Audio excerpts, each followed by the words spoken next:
In February of 1996, shortly after the release of Pokemon Red and Green, over 200 Japanese children committed after hearing a horrific sound hidden in one of the game's songs. This is the Lavender Town Syndrome conspiracy.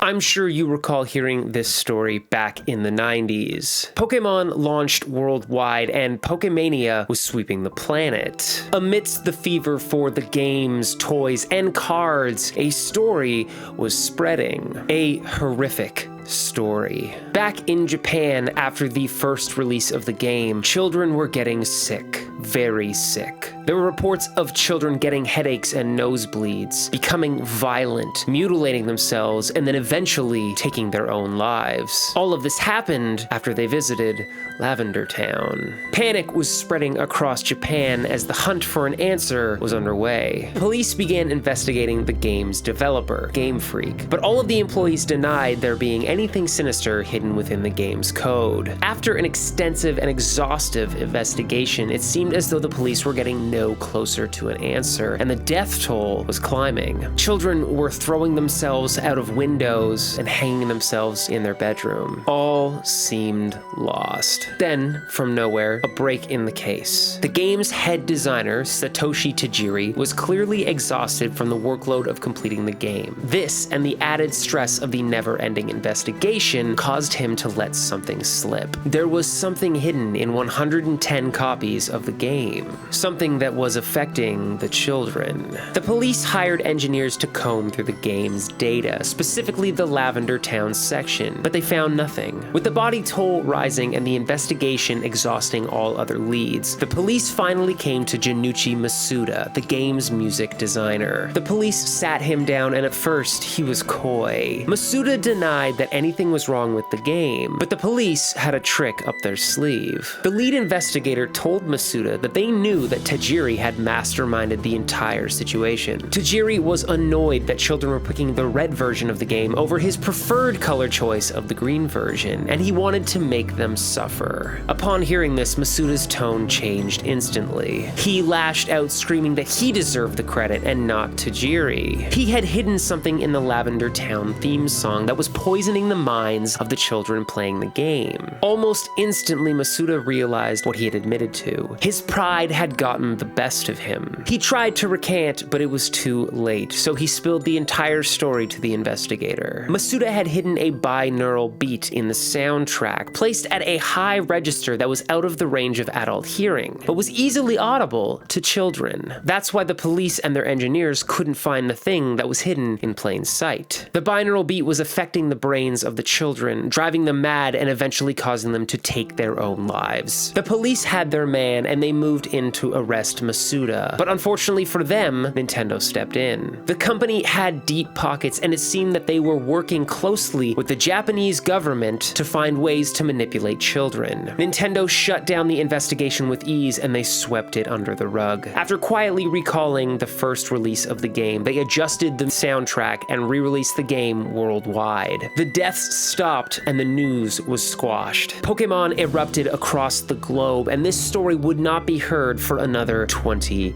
years. Then, in February of 2010, an anonymous post was made to Pastebin. This post would expose the truth behind the gruesome suicides and the diabolical cover-up by Nintendo. It wasn't long before the Pastebin link hit 4chan, and it spread like wildfire. No one knew where the document had come from, but it didn't matter. Soon, the internet was buzzing with the dark truth about the Lavender Town Syndrome. Videos were posted with the original game audio, and people claiming that they could feel the headaches coming on after listening to the song for just a few minutes. Some eagle-eyed sleuths even ran the audio through a spectrogram and found hidden images of unknowns spelling cryptic messages in the audio's code. The dark truth about the Lavender Town Syndrome had been revealed, and Nintendo could no longer cover up the grisly secret that it had worked so so hard to hide. This would spell the beginning of the end for the Pokemon Company. Except none of this actually happened. Well, some of it did, but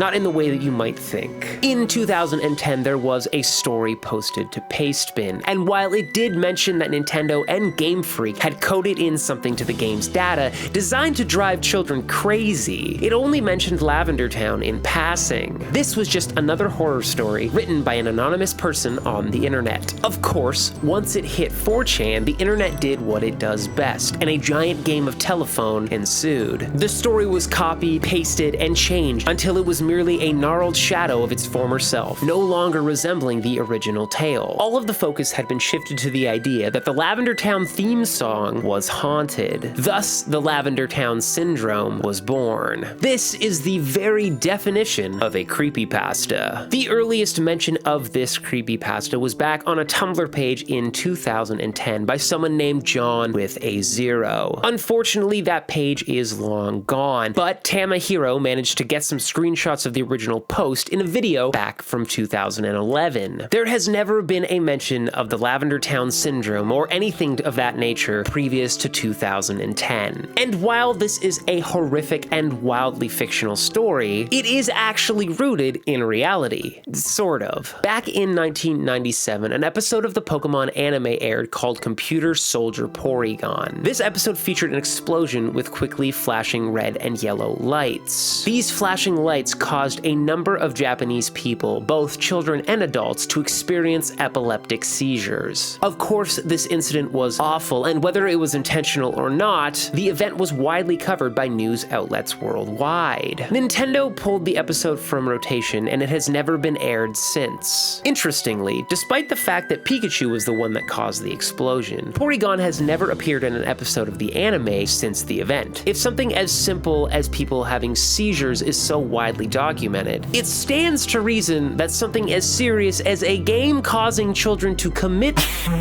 would not be so easily covered up. It also makes no sense that Game Freak would want their game, a game that is aimed at children, to cause those same children to kill themselves. That's a bad way to treat your customers. Junichi Masuda has said in interviews that he combined sharp chiptune sounds with a conclave of jarring chords to create an eerie atmosphere for Lavender Town. There's no doubt that the song is creepy. In fact, you've been listening to it this entire video. However, the claims that a secret binaural beat is hidden within the song is frankly ludicrous. Binaural beats are caused when two sine waves that are slightly different frequencies are played at the same time. They require the listener to hear them dichotically, or one through each ear. This is frequently done using headphones. When this happens, the brain tricks your ears into thinking they're hearing a third tone. It's basically just an audio illusion. There has been some research into the effects of binaural beats. Some claim that they have different effects on the human brain, such as causing relaxation, increased focus, reduced stress.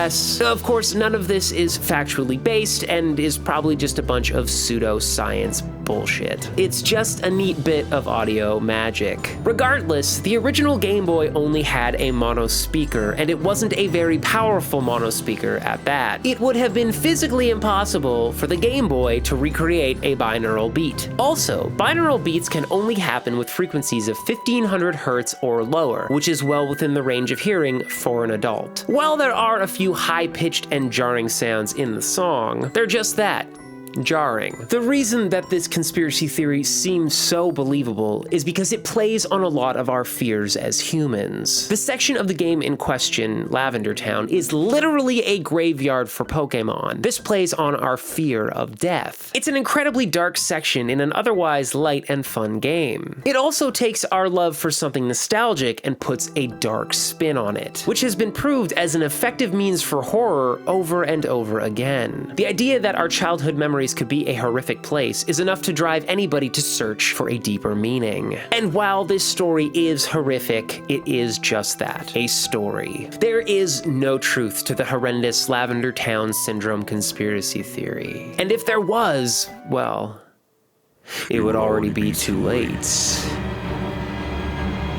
If you enjoyed this video, I think you will enjoy this video where I deep dive into the Avril Lavigne is an imposter conspiracy theory. I'm Andy Negative. Good night.